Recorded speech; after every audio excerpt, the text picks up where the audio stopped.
just for full, dis full disclosure, they did not prescribe a dress code. It's just coincidence that both of us are wearing exactly we are from the same school, actually, sir.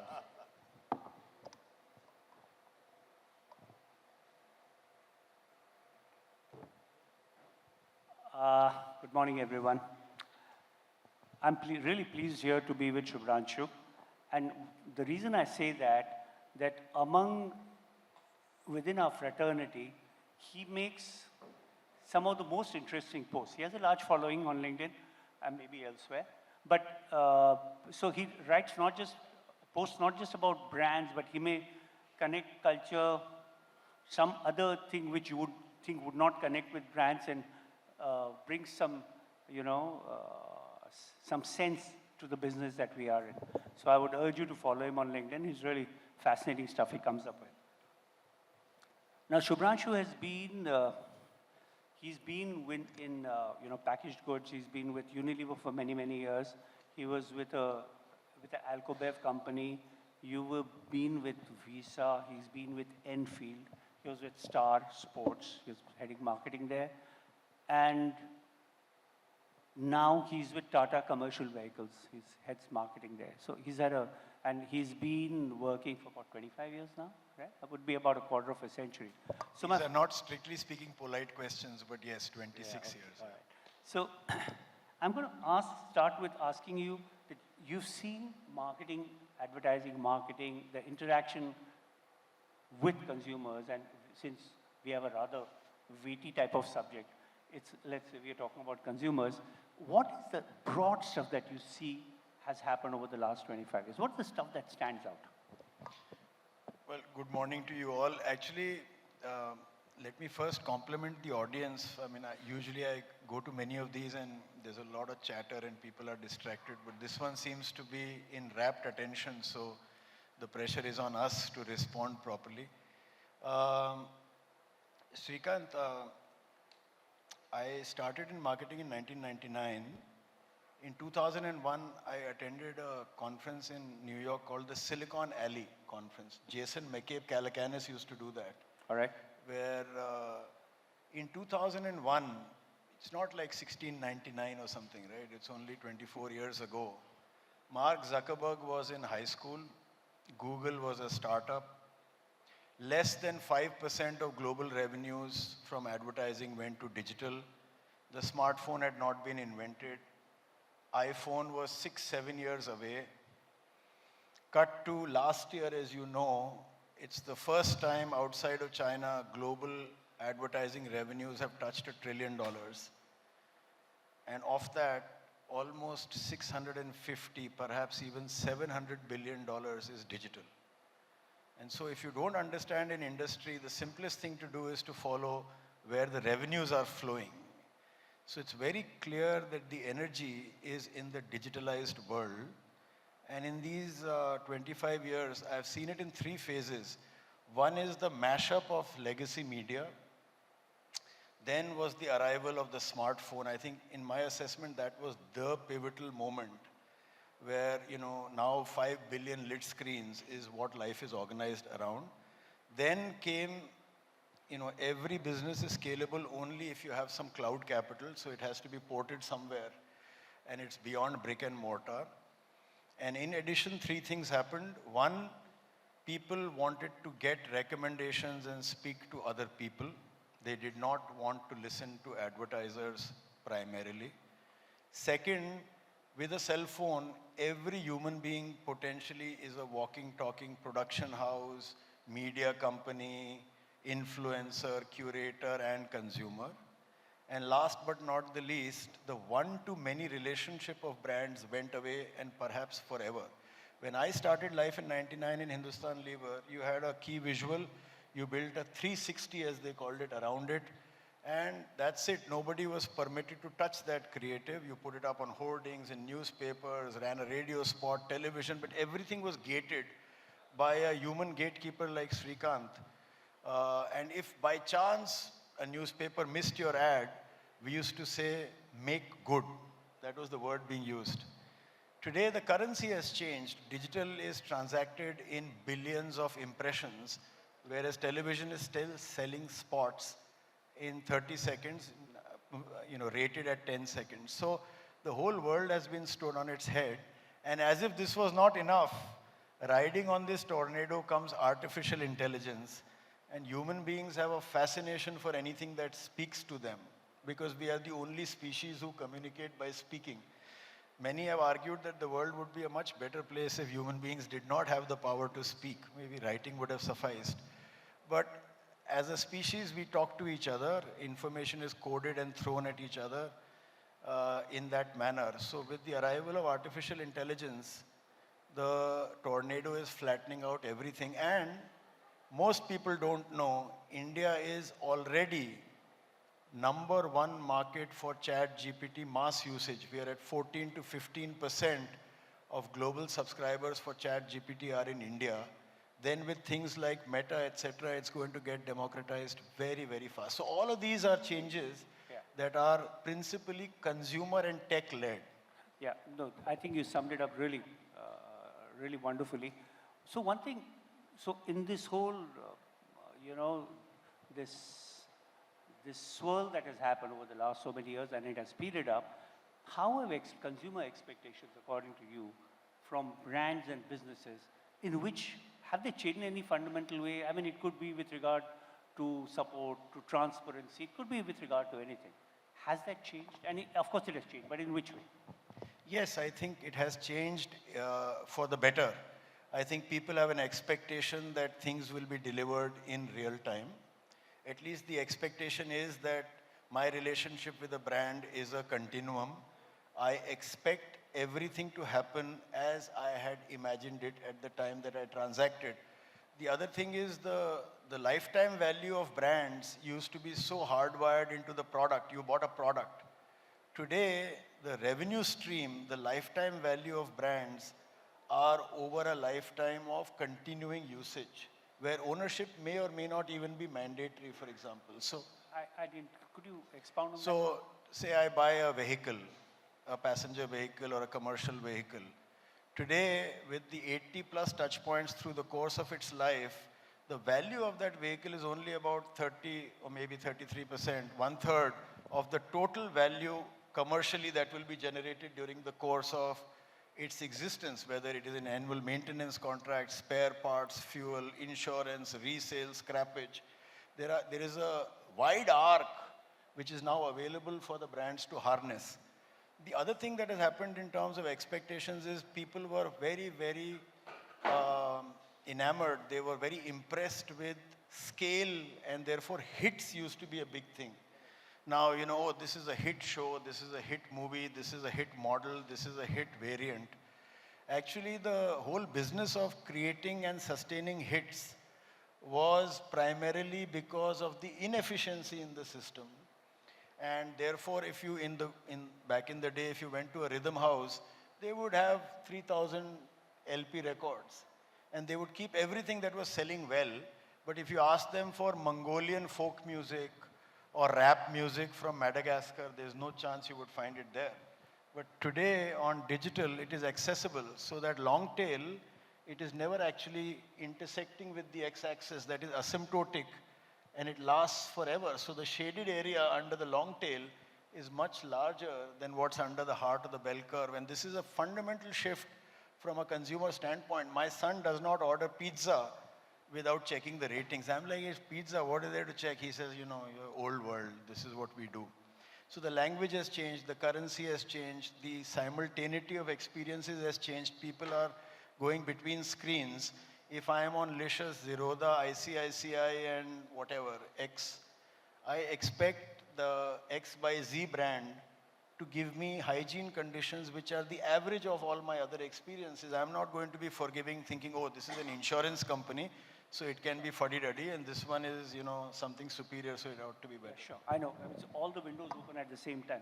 One of the things digital has allowed, and in many categories with to varying extents, personalization, it has allowed it.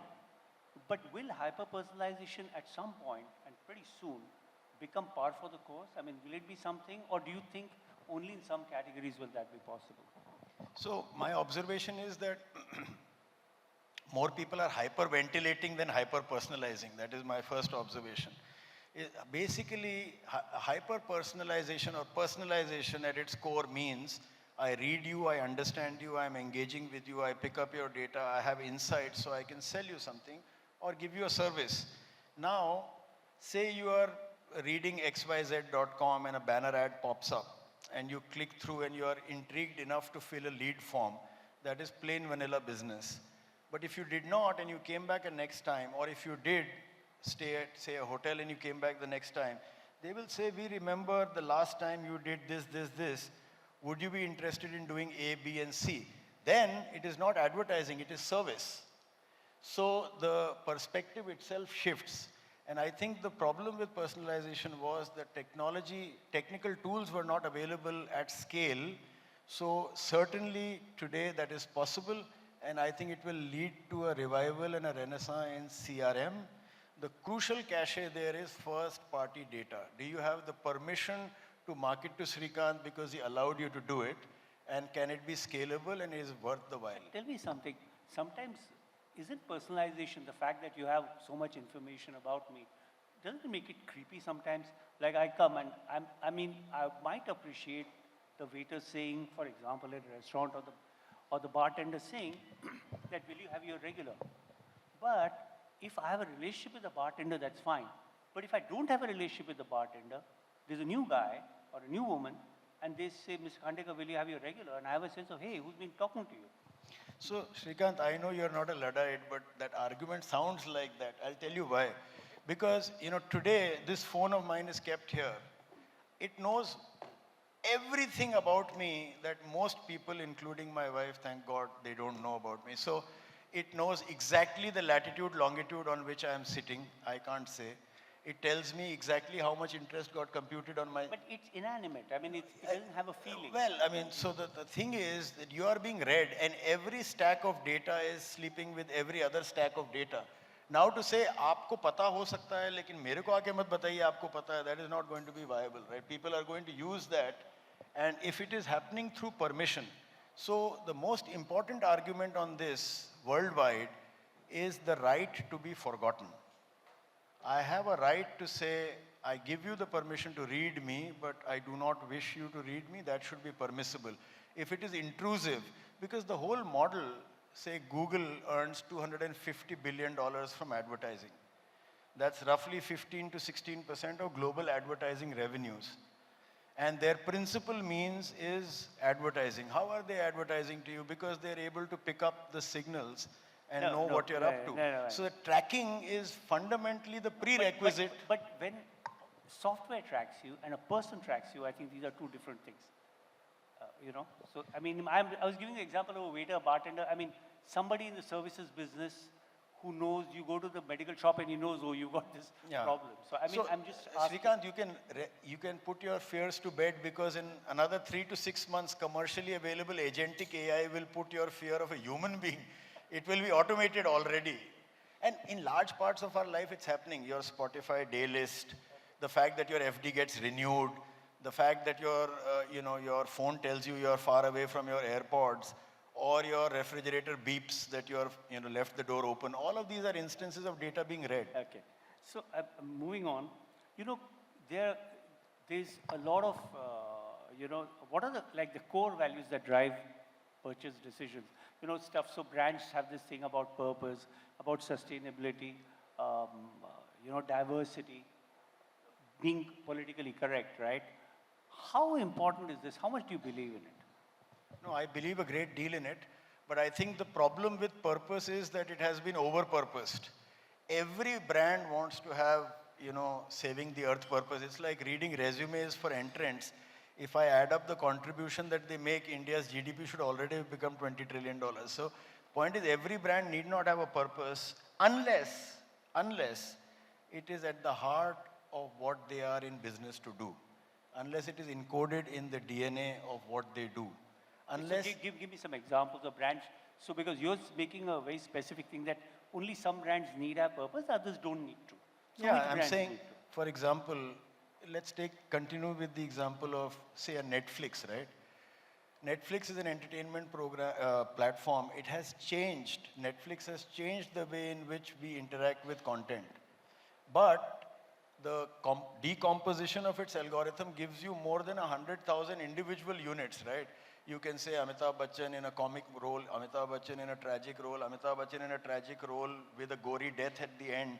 All of these are what is lying at the heart of the algorithm. But try searching on Netflix. It is not possible. It's very clunky. It is not easy to do. Because the model is not for them to let you peruse the content. The model is to say, Shrikant, tell me 3 genres of movies that you like. And then say, people like Shrikant like this. And once you're on that treadmill, they say, because you watched this, I recommend you watch this. Now, this nature of this process of interaction is true everywhere. So if they say my purpose is to understand you and deliver great content, it is right. If they say my purpose is to let you find content wherever it may exist, then it is wrong. Then perhaps YouTube has a better claim to making that. So if it's encoded in your business, if it is in your business model, if you can turn a profit on top of that, then you have every entitlement to mouth purpose. But these are existential questions for the planet, whether it's sustainability, gender equity, loss of species. How can brands turn away and say it doesn't concern me? I'm going to open this for questions after just one last question I have, which is that, you were with Enfield, right? And you had Enfield has been extraordinarily successful in creating communities. Now, is that something that this need to belong to a community via a brand, via a relationship with a brand, is it something that can be created in more categories? Is it something that's less explored than it ought to be? Is it even necessary? Or is it, one could turn around and say, listen, yeah, people are not loyal. What communities? Transactional rakho, baat khatam. What do you think of that? I think brand tribes are the rarest of the rare occurrence, and if you are blessed to be able to inherit it or to build it, it is a fantastical thing. I mean, it is impossible to replicate, because the 3 things that work in marketing are the first mover advantage, credibility and persistence, and then communities. But then again, for every brand to say, I need to have a community, I open my refrigerator, there will be 30 brands there. It doesn't mean I'm talking to my brand of butter, or I want to be, I am the X butter variety. That's not the way we see ourselves. There are spikes in our personality or the way we live life, which intersects with a brand. And if there you can create a community, is an incredibly powerful thing. And the costs of doing that are getting down because you can do it largely virtually. So what are the kind of brands or the kind of categories in which perhaps it could be done, where there is common cause, let's say? In my opinion, any brand could aspire to it, but they have to have the right handles, right? So for example, technology, use of technology. If I went to engineering school, I get routinely alumni newsletters, or it pops up on LinkedIn. But it is not, if that alumni association guided me on, because all of us will be in our late 40s, early 50s, if they guided me on where to send your son for his undergraduate program, then I want to belong to that tribe. Otherwise, it is only nostalgia, right? Nostalgia is great, but it is not a viable reason for belongingness. If I saw value from my alumni network in terms of career progress, if I saw viable advice, if they said in our engineering batch of whatever, 200, this guy is a hotshot investment banker, if you want to see which stocks to pick, talk to him, then every day I will be on that WhatsApp group or whatever. So the tribalism has to have a reason for it to belong. And the easiest way in which to define it sociologically is the in-group versus the out-group. So the in-group has to get something for being in the in-group. Right? Okay, great. I think that's marvelously well put. We only have a couple of minutes, so are there any questions? Or I can keep on. Okay, gentlemen at the back, please, could you stand up? Keep the question short. Tell me who you are, which company you're from. I know that's a lot of things, but quickly.